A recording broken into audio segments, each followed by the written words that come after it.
outra vez em andamento. Então, estou a caminho dos Alpes japoneses, mas eu não vou mesmo para os Alpes japoneses, eu vou ficar na zona de Matsumoto. Não eram estes os planos iniciais. Eu tinha uma encomenda para ir fazer reportagem em Hachinote e depois alugar carro e fazer reportagem a andar de carro dali para Aomori e depois descer até Akita e ir a Oga e voltar para baixo pela zona de Niigata e voltar a Tóquio. Mas o clima tem destas coisas e essa encomenda teve que ser cancelada e substituída por outra porque estão menos 7, à noite menos 10 em Aomori e as coisas que eu ia lá fazer a reportagem, eles não tiveram confirmação lá do outro lado porque está demasiado nevão e frio, portanto capaz. O que quer dizer que vou fazer coisas diferentes. Vou andar aqui. Clima. Só para terem uma ideia da loucura que isto é, ainda em fevereiro houve 20 graus de temperatura em sítios como, por exemplo, a Península de Izo ou a zona do resort de Atami, etc. 20 graus. E agora já no início de março, esses mesmos sítios estão mais frios do que estavam e os sítios mais a norte da ilha de Honshu estão já quase a menos 10. É louco, é imprevisível e torna tudo isto da circulação de pessoas e das reportagens e das filmagens muito mais complicado de se fazer. E ainda bem que eu tenho contactos no local, porque imaginem fazer a viagem e ir para lá e depois não dar nada. Enfim, já estive em Matsumoto, mas foi em abril ou em maio, foi mais tarde, e já não apanhei neve e desta vez vou apanhar neve, portanto vocês vão ver coisas bonitas. Então quando vocês saem por ali por aqueles portões, vocês podem escolher se vocês vão para a saída este ou saída oeste, na estação de Matsumoto.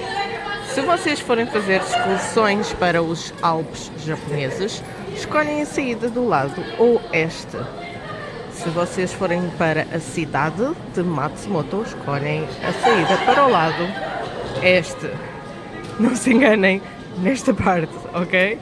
Mesmo à vossa frente da porta vai estar o Centro de Informação Turística e como o Inamatsuri foi ontem, ainda tem decorações e tem uma miniatura do castelo de Matsumoto. As decorações do Inamatsuri, já agora, nas casas das pessoas, nunca ficam para o dia a seguir. Tiram-se no final do Inamatsuri. Mas nos sítios assim, turísticos, às vezes ficam. E olhem como os cacifes são super fofos. E têm decorações de ukiyo-e de gravura. Há montes de barulho na estação hoje, porque há miúdos aqui e os miúdos fazem barulho. Ok, lá vou eu sair da estação. Por aqui, porque eu vou para a cidade de Matsumoto.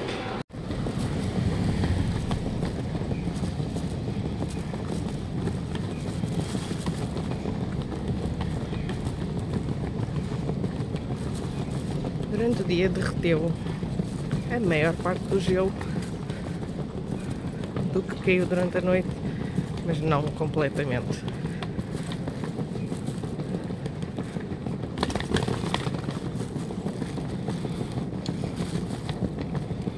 Ok, agora vou-vos mostrar o hotel onde eu estou. Acabei de chegar, estou muito esgadeada, mas pronto, mas vou-vos mostrar antes de eu estragar o quarto todo e desarrumá-lo. Isto não é um post patrocinado, mas o que eu vos estou a mostrar é o Richmond Hotel. E porquê? Primeiro, eles foram 5 estrelas nesta circunstância toda, em que eu tive que marcar à última da hora um hotel e... por causa das coisas todas que aconteceram imprevistas e, portanto, foram absolutamente impecáveis.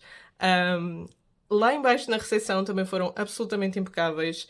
Arranjaram-me um early check-in sem eu ter que pagar, o que não é nada normal no Japão. No Japão, normalmente, vocês pagam à volta de 3.000 ienes por um early check-in. E se não o fazem, a única coisa, na melhor das hipóteses, que deixam é guardarem lá as malas para vocês, mas neste caso deixaram ordem de check-in porque eu tinha que estar no quarto hotel a ter reuniões daqui a 1 hora. Então, foi uma sucessão de desgraças, mas correu tudo bem, porque consegui o comboio e porque consegui o hotel. Então, a primeira coisa que se nota é esta zona da entrada. Quase todos os hotéis japoneses vão ter alguns cabides, não muitos, mas alguns cabides. Para além de vocês poderem usá-los para pendurar a roupa, eles dão muito jeito quando vocês precisam de secar alguma peça de roupa que não fica bem seca nas lavandarias que existem dentro dos próprios hotéis. Os hotéis têm máquina de lavar e de secar, mas às vezes não fica completamente seca, mas se ficar aqui pendurada durante a noite seca. Quase todos os hotéis japoneses têm isto também, que é basicamente um spray de tirar cheiros. Ele está aqui mais para tirar cheiros a tabaco, mas também é muito útil para pôr nos casacos, quando eles pegam cheiros na rua ou até nos sapatos. Tem sempre chinelos de quarto, quer vocês queiram usar, quer não. E neste caso até tem dentro do quarto uma máquina de passar a ferro, embora seja um bocadinho diferente das nossas, porque ela é uma press machine, então ela é basicamente para vincar calças. Depois tem sempre um espelho a toda a altura. O Richmond Hotel tem um espelho bastante mais largo e mais alto, o que deve dar para mim, o que não é normal.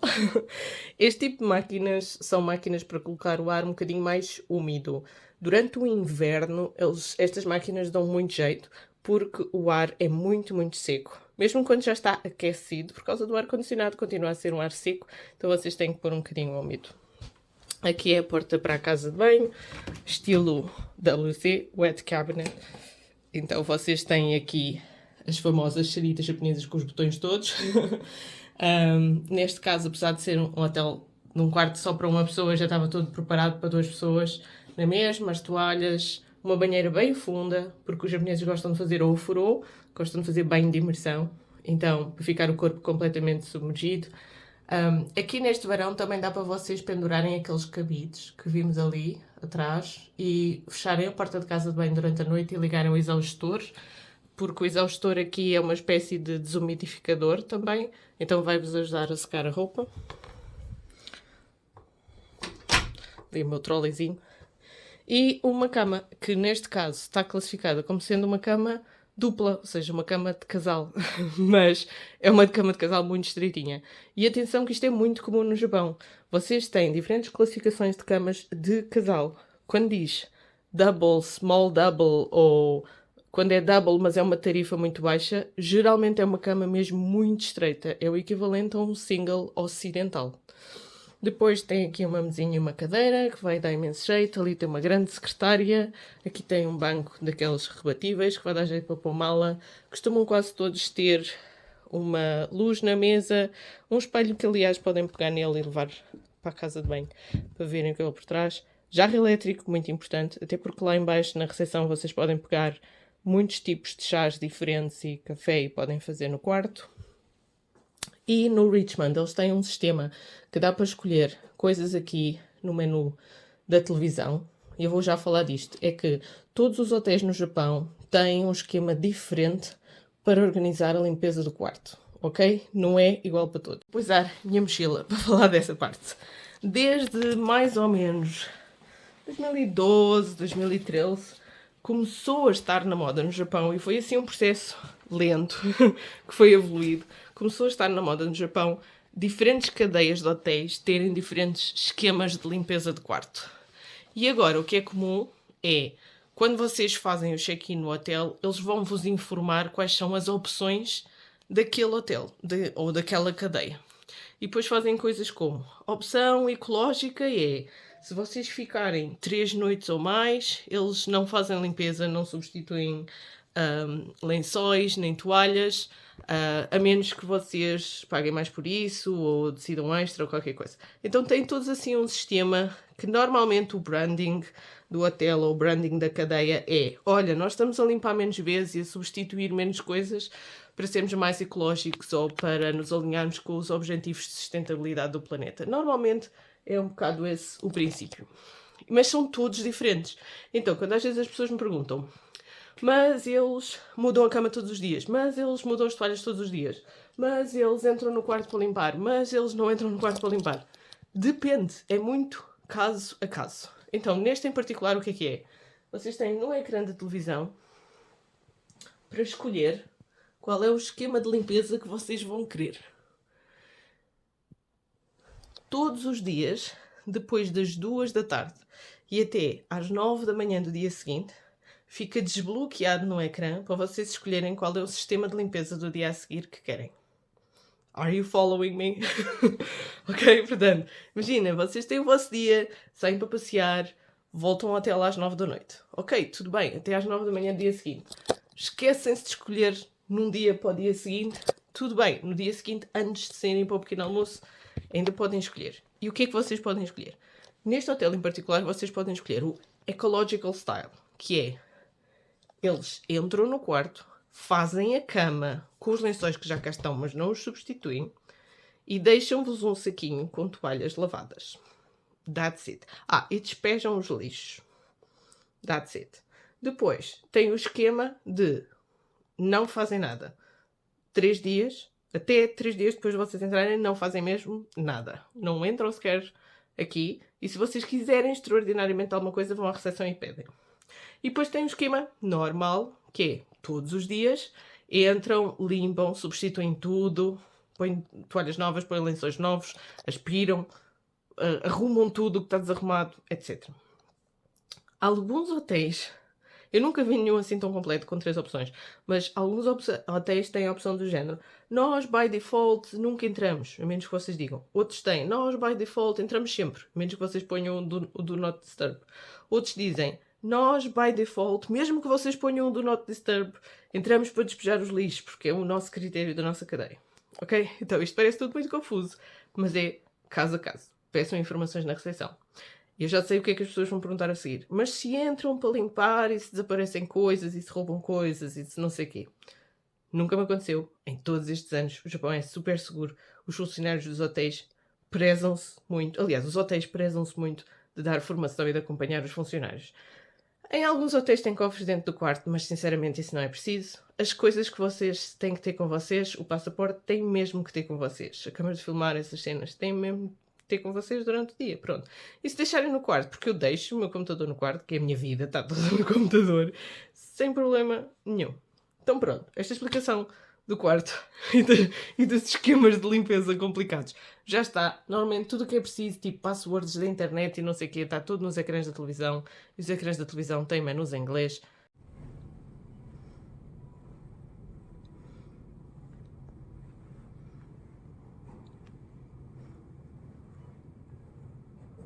Normalmente, se vocês quiserem levar coisas para o quarto, como por exemplo creme hidratante, esponja para a banheira, escova de dentes, cafés e chás, pegam aqui na entrada e levam para o quarto. E já agora, as pessoas não estão propriamente a contar quantos é que vocês levam. Normalmente são bastante generosos nisto. Nesta recepção era um bocadinho diferente, porque quando chega à recepção eles dão-nos um cartão, mas com esse cartão nós temos que ir a estas máquinas, ativar o cartão e fazer o pagamento a dinheiro ou a cartão de crédito. Aqui não funcionam cartões estilo Wise ou Revolut de todo. Só funcionam cartões de débito ou cartões de crédito normais, não esses cartões. Ficam já avisados. Em muitos hotéis do Japão isso acontece sempre que o check-in é feito em máquinas. E cada vez é mais feito em máquinas, mesmo que haja uma recepção com pessoas, porque eles ficaram assim por causa do Covid. Instalaram estas máquinas por causa do Covid para fazer o check-in através de máquinas, e estas máquinas, aliás, nem sequer todos os cartões leem. Por exemplo, há um cartão que eu tenho que é da rede Mastercard, mas é um cartão de débito e não de crédito. Esta máquina, ou máquinas deste estilo, na recepção dos hotéis, não leem, não funciona. E em muitas lojas e restaurantes do Japão também não. Então, neste estilo de check-in, são mesmo cartões de crédito ou cartões de débito da rede Visa, mas não os pré-pagos, não os sem taxas, nada disso.